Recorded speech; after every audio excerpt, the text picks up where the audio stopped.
अस्सलामुअलैकुम। तो क्या हाल चाल है, कैसे हैं आप सब। उम्मीद है आप लोग एकदम खुश होंगे और खैरियत से होंगे। अल्लाह का शुक्र है हम लोग भी एकदम ठीक ठाक हैं। तो आज के ब्लॉग में मैं आपके साथ गेस्ट की डीलिंग किस तरह से की जाती है वो शेयर करने वाली हूँ। 2 तरह के गेस्ट मेरे यहाँ 2 दिन आ गए लगातार, बैक टू बैक, बल्कि 3 गेस्ट आ गए 2 दिन के अंदर। और साथ में मैं आपके साथ रेसिपी भी शेयर करूंगी और उसके साथ ही साथ मैंने गेस्ट को किस तरह से डील किया, उनके साथ शॉपिंग करवाई, ये सब भी मैं आपके साथ शेयर करने वाली हूँ। तो अभी तो फ़िलहाल आज का जो दिन है ना वो थर्सडे का दिन है और ये आ चुके हैं मेरे यहाँ गेस्ट। हस्बैंड के दोस्त हैं, मेरी ससुराल के लोग हैं ये। अच्छा, ऐसा होता है ना कि जब कोई गेस्ट ना आपको बता कर नहीं आता, अचानक से सडनली कोई गेस्ट आ जाता है, तब तो आपको बहुत ज़्यादा प्रिपरेशन करने की ज़रूरत नहीं होती है। लेकिन कई बार ऐसा होता है कि गेस्ट ना बता कर आते हैं कि फ़ला दिन हम आएंगे। मतलब हस्बैंड अगर बता कर आते हैं कि वाइफ़ को लेकर आएंगे, बच्चों को लेकर आएंगे, तो फिर आपको अलग तरह की प्रिपरेशन करनी होती है। अभी जिन गेस्ट को मैंने डील किया है, हैंडल किया है, तो वो गेस्ट तो सडनली आए थे और उनको जो हैंडल करने में कोई ज़्यादा प्रॉब्लम नहीं हुई, मुश्किल नहीं हुई। बस जो सिंपल सा नाश्ता वगैरह होता है वो मैंने करवा दिया और उसके बाद वो लोग थोड़ी देर में चले गए थे। खाने वगैरह का कोई इशू नहीं था। तो मुझे बहुत ज़्यादा कोई, मतलब वैसे भी कोई गेस्ट आता है तो मुझे दिक्कत तो कोई भी नहीं होती। अल्लाह का शुक्र है, मैं बहुत खुश हो जाती हूँ कि अल्लाह पाक ने एक मतलब मेरे घर में मेहमान भेजा है। लेकिन अब जो चूँकि सडनली आए थे ना, तो उनके लिए मुझे बहुत स्पेशल मेहनत करने की ज़रूरत नहीं पड़ी। तो मेहमानों को निपटाने के बाद मैं मार्केट को आई थी और ये बेकनगंज की मार्केट थी। बहुत ही ज़्यादा चीपेस्ट मार्केट, यानी बहुत सस्ती मार्केट है हमारे यहाँ की। तो उसके बाद ये रात का टाइम हो गया था, तो रात में मैंने कुछ अपने लिए पकाया नहीं था। अच्छा, अगर आपको पता हो कि आप ना अपने हस्बैंड को काम का प्रेशर देकर आप थोड़ा बहुत उनको ब्लैकमेल करते हो और फिर कुछ अच्छी चीज़ें खाने को मिलती है ना, तो मुझे तो ऐसा लगा कि रोज़ रोज़ बीवियों को नाराज़ होना चाहिए। खैर, मैं मजाक कर रही हूँ, ऐसा कुछ नहीं है। तो हस्बैंड बोले कि जो है आज तुम घर में कुछ ना पकाना और मैं बाहर से लेकर आ जाऊँगा। तो मैंने छेने और उसके साथ में चिकन फ्राई और उसके साथ में ना कबाब और पराठे बहुत बढ़िया से बच्चों के साथ इंजॉय किए थे। तो ये दूसरे दिन का वीडियो मैं आपको दिखा रही हूँ। तरोई मैं छील रही थी क्योंकि आज भरवा तरोई बनानी थी, जो कि मेरी सास बनाती थी। मतलब सास से ना लोग फरमाइश करके बनवाते थे, ये इतनी ज़्यादा डिलीशियस बनकर तैयार होती हैं। तो ये जो है ना क्या बोलते हैं, लाल मसूर की दाल है, इसको मैंने भिगो कर रख दिया था। बहुत ज़्यादा नहीं, आधा घंटे पहले भिगो कर रख देते हैं। और हरे मिर्चा, अदरक, लहसुन, प्याज, ये सब चीज़ें जैसे बेसिक मसाले होते हैं ना, वो ही डाले जाते हैं, कुछ अलग से मसाले नहीं डाले जाते हैं। जो हरे मसाले हैं इनको डाल दिया है मैंने मिक्सर के जार में। अब हम इसमें कुछ चीज़ें ऐड कर देंगे। नमक डाल देंगे जायके के मुताबिक और इसके बाद डाल देंगे इसमें धनिया पाउडर आधा चम्मच और इसके बाद आधा चम्मच डालेंगे हल्दी पाउडर और जायके के मुताबिक ही मिर्च डालेंगे। हरी मिर्च ऑलरेडी हम डाल चुके हैं, गरम मसाला भी थोड़ा सा डाल देंगे और बस इसको हम ब्लेंड कर लेंगे। हमारा मसाला एकदम रेडी हो जाएगा और इसके बाद हम ना मसाले को एक अलग बर्तन में निकाल लेंगे। तो ये वाली रेसिपी ना मेरी अम्मी लोग भी बनाती हैं। तो मेरी अम्मी ना जो ये मसूर की दाल की बजाय अरहर की दाल भी कभी कभी डाल देती हैं और कई बार तो ऐसा होता है कि चने की दाल डालती हैं और हर दाल में टेस्ट ना अलग आता है, फ्लेवर बिल्कुल अलग हो जाता है। एक बार चने की दाल में भी ट्राई करके देखिएगा, बहुत ज़्यादा डिलीशियस बनती है। मेरी अम्मी ज़्यादातर चने की दाल में बनाती हैं। अब चूँकि ना पापा को अरहर की दाल पसंद है, तो कई बार ऐसा होता है कि अरहर की दाल भी डाल देती हैं, तो बहुत अच्छी लगती है। तो फ़िलहाल मैंने ना इसको दाल में मिक्स कर दिया है मसाले को। और वैसे इस रेसिपी में ना थोड़ा सा ऑयल ज़्यादा लगता है, तो बहुत ज़्यादा झंझट तो खैर नहीं होता है। बस मसाले को दाल में मिक्स करना होता है और दाल को थोड़ा देर पहले भिगोना होता है। अब इसमें हम थोड़ा सा तेल भी डाल देंगे मसाले में। जो हमने दाल और मसाला मिला कर रखा है ना, तो 1 चम्मच या आधा चम्मच के आसपास इसमें ऑयल डाल देंगे। मेरी सास वगैरह ना डाला करती थी, इसलिए हमने डाल दिया। अब इसका क्या जो है यूज़ है मुझे नहीं पता है, आज भी मुझे समझ में नहीं आता है कि मसाले में ऑयल डालने का क्या यूज़ है। तो अब तरोइयों को भरने की बारी आती है। अब इनको हम इस तरह से, जैसे हमने कट लगाया था, इनको बीच से अलग नहीं किया था, सिर्फ इसमें इस तरह से बीच से क्रैक कर दिया था। तो अब जो दाल की फिलिंग है ना, हम इसमें फिल कर लेंगे और बहुत इजीली हमारी ये जो है हमारी तरोइयाँ ना भरकर तैयार हो जाएंगी। और इसी तरह से हम सारी तरोइयों को भरकर रेडी कर लेंगे। और जो तरोई बहुत ज़्यादा लंबी थी ना, उसको मैंने डबल पार्ट में कर दिया है और कुछ एक ऐसी थी जो स्मॉल साइज़ की थी, तो मैंने उनको ऐसे ही साबुत रखने दिया था। क्योंकि जब ना इनको कढ़ाई में हम बिछाएंगे तो फिर थोड़ा सा प्रॉब्लम होती है अगर बहुत ज़्यादा बड़ा साइज़ होता है। तो चलिए फटाफट से हम तरोई को फिल कर लेते हैं, इनकी फिलिंग को। अच्छा, एक चीज़ मैं कहना चाहूँगी कि अगर आपको मेरे वीडियोज़ अच्छे लगते हों तो प्लीज़ लाइक करके ज़रूर आप अपना जो है ना फ़ीडबैक दे दिया करें, जिससे आप लाइक करते हैं। और अगर डिसलाइक भी करते हैं तो भी पता चल जाता है कि आपको वीडियो में हो सकता है कोई चीज़ ना अच्छी लगी हो। तो लाइक और डिसलाइक तो ज़रूर कर दिया करिए, और हो सके तो कमेंट करके भी बता दिया करें। तो चलिए, मेरी जो तरोई है ना एकदम फिल हो चुकी हैं। तो जैसा कि मैंने पहले ही आपसे कहा था कि ऑयल थोड़ा ज़्यादा लगता है, तो मैंने मस्टर्ड ऑयल लिया है। आप भी कोशिश करिएगा कि मस्टर्ड ऑयल ही लें। और इसमें थोड़े से मेथी दाना डालकर और एक आधा प्याज मैंने फाइन चॉप कर लिया था, तो इस प्याज को डालकर थोड़ा सा फ्राई करेंगे। बहुत ज़्यादा गोल्डन करने की ज़रूरत नहीं है, क्योंकि अभी हम इसमें तरोइयों को सेट करेंगे। तब तक नीचे हमारा जो प्याज है ना धीरे धीरे अपने आप ही फ्राई हो जाएगा।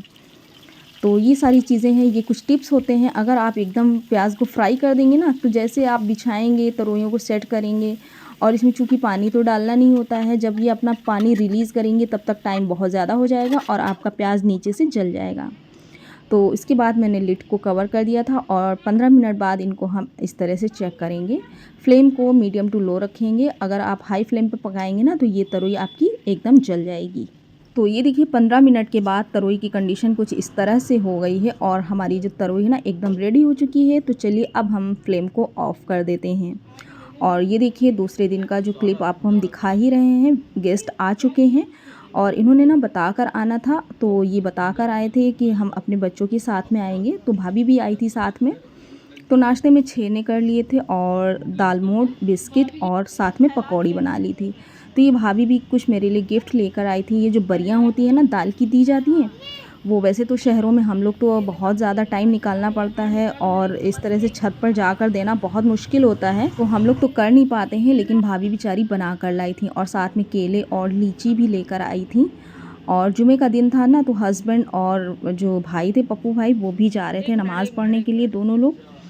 और ये बाहर कोई बाबा आ गए थे, कुछ मतलब जुमे के दिन है ना कोई आता ही रहता है, तो इमदाद खैरात के लिए। तो खैर ये तो चलता ही रहता है। ये लोग चले गए थे नमाज़ पढ़ने के लिए, और इधर हम लोग ना खाना रेडी करने में लगे हुए थे। तो इधर मेरा जो चिकन कोरमा बनकर तैयार हो रहा था, तो उधर मैंने देसी घी और मस्टर्ड ऑयल में ना चिकन को फ्राई कर लिया था। पहले हमने प्याज को फ्राई किया और फिर उसी में हमने चिकन को डाल दिया था। और चिकन को अच्छे से फ्राई करने के बाद मसाला जो कॉमन सा कोरमे का मसाला होता है ना, वो डाल दिया था। और उसके बाद हमारा जो चिकन कोरमा रेडी हो चुका था, और इसके साथ मैंने देसी घी से ही चावल बघारे थे। थोड़ा अच्छा खासा मैंने घी डाल दिया था। तो अगर आप देसी घी से चावल बघारते हैं ना, तो आपके जो नॉर्मल से चावल होते हैं बस जीरे का तड़का दे देंगे, तो बहुत ही ज़्यादा टेस्टी हमारे चावल बनकर तैयार होते हैं। सभी को बहुत ज़्यादा पसंद आए थे ये वाले राइस, बोले कि राइस बहुत अच्छे बने हैं। तो रोटी तो मैंने घर में पकाई नहीं थी। शीरमाल और तंदूरी रोटी मैंने बाहर से मंगा ली थी, और शीरमाल के मैंने 4 पीसेस कर दिए थे, इसलिए कि ना बच्चे ना बहुत बड़ी बड़ी सी रोटियां उठाकर खा नहीं पाते हैं। तो जैसे ही ये लोग नमाज़ पढ़कर आए थे, हमने जो खाना लगा दिया था, और साथ में सैलेड कट कर लिया था, क्योंकि इस बिना सैलेड के तो खाना मतलब अधूरा सा लगता है। तो पप्पू भाई, बच्चे और मेरे हस्बैंड, मेरे बच्चे सब लोग बैठकर खाना खाने लगे थे। हम भी साइड में बैठकर खाना खाने लग गए थे। और वैसे भी जो सब लोग ना खाना साथ में खाते हैं तो एक मज़ा ही अलग होता है, और अल्लाह पाक बरकत भी देते हैं। तो ये कुछ चीज़ें हैं कि जिनको हम लोगों को फॉलो करना चाहिए। दस्तरखान का एहतमाम करना चाहिए, और कोशिश करें कि सब लोग साथ में खाना खाएं। तो उसके बाद ना भाभी बोली कि चलो थोड़ी देर के लिए मार्केट चलते हैं और कुछ परचेजिंग वगैरह कर लेते हैं। तो पप्पू भाई भी साथ में गए थे। भाभी और बच्चे, मतलब उनकी बड़ी बेटी तो नहीं गई थी, छोटी वाली बेटी को ले लिया था, क्योंकि वो फिर परेशान करती। तो यहाँ से भाभी ने सूट परचेज़ किया था, कुछ और अलग से कपड़े वगैरह परचेज़ किए थे, और काफ़ी इनको अच्छा मिल गया था। जो लखनऊ में लुलु मॉल में बहुत ज़्यादा इनको कॉस्टली सूट पड़ गया था, वो यहाँ पर काफ़ी सस्ता मिल गया था। फिर वापसी में हम लोगों ने ये कलेजी की बोटियाँ ले ली थी, बिक रही थी, बहुत अच्छी लग रही थी, और ये ग्रीन चटनी साथ में थी। सैलेड ना घर में रेडी था, तो उसके साथ में हम लोगों ने सैलेड भी रख लिया था। और फिर नमकीन निकाल रहे थे ट्रे में इस तरह से, क्योंकि ना इनकी जो हमारे हस्बैंड की ना फूफी भी आ गई थी। तो आज ना गेस्ट पर गेस्ट, माशाल्लाह से, अल्लाह का शुक्र है, मतलब कल से इस तरह से गेस्ट आना शुरू हुए। पहले जो है हस्बैंड के दोनों दोस्त आए, फिर रात में पड़ोस की एक है ना, वो पहले साथ में रहा करती थी, एक ही जगह हम लोग रहा करते थे।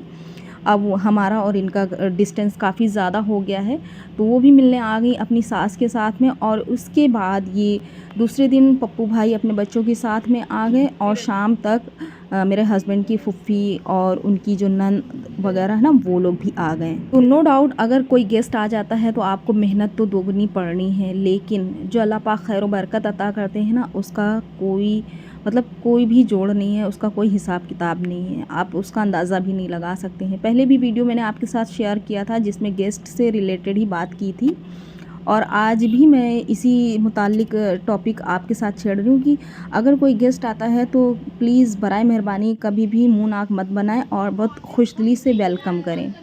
तो ये देखिए सब लोग बैठे थे, चाय भी बना ली थी साथ में और सबको ना चाय सर्व कर दी थी। ये फुफ्फी बैठी हुई थी और पप्पू भाई इधर बैठे हुए थे। मेरे हस्बैंड की फुफ्फी और जो है ना पप्पू भाई का घर एक ही जगह है, यानी कि मेरे ससुराल से ही ये सारे लोग रिलेटेड हैं। तो इन लोगों को ना आपस में मिलके भी काफ़ी अच्छा लगा था और बहुत ज़्यादा मज़ा आया आज के दिन। फिर उसके बाद ये शाम का टाइम हो गया था, तो भाभी और भाई बच्चों को लेकर ऐसे ही टहलने के लिए निकल गए थे। दोपहर में मार्केट की, फिर उसके बाद रात में ये लोग थोड़ा सा ऐसे ही टहलने घूमने के लिए निकल गए।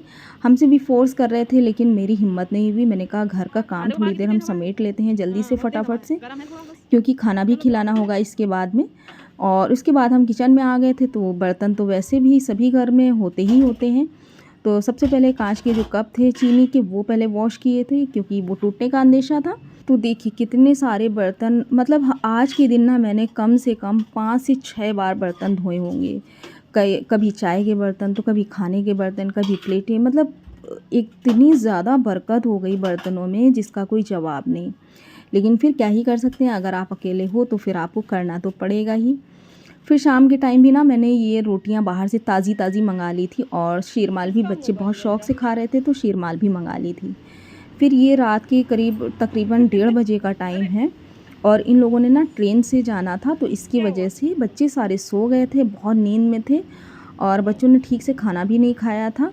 और ये लोग रेडी हो रहे थे जाने के लिए, और हम तो कह रहे थे कि अगर आप लोग एक दिन का टाइम और लेकर आते ना, तो नुमाइश भी लगी हुई थी यहाँ, एग्ज़िबिशन बहुत ही ज़बरदस्त सी। तो उसका वीडियो भी मैंने आप लोगों के साथ शेयर किया था और पड़ा हुआ है मेरे चैनल पर, देख लीजिएगा, बहुत अच्छी नुमाइश लगी थी। तो बहरहाल ये लोग ना एक ही दिन के लिए आए थे, और उसके बाद इन लोगों ने ऑटो बुक कर लिया था। बच्चे सो गए थे, तो बस गेट के ऊपर ऑटो आ गया था, और भाभी भाई और बच्चे सब लोग निकलने के लिए रेडी हो गए थे, क्योंकि ट्रेन का टाइम तो मिस नहीं करना था।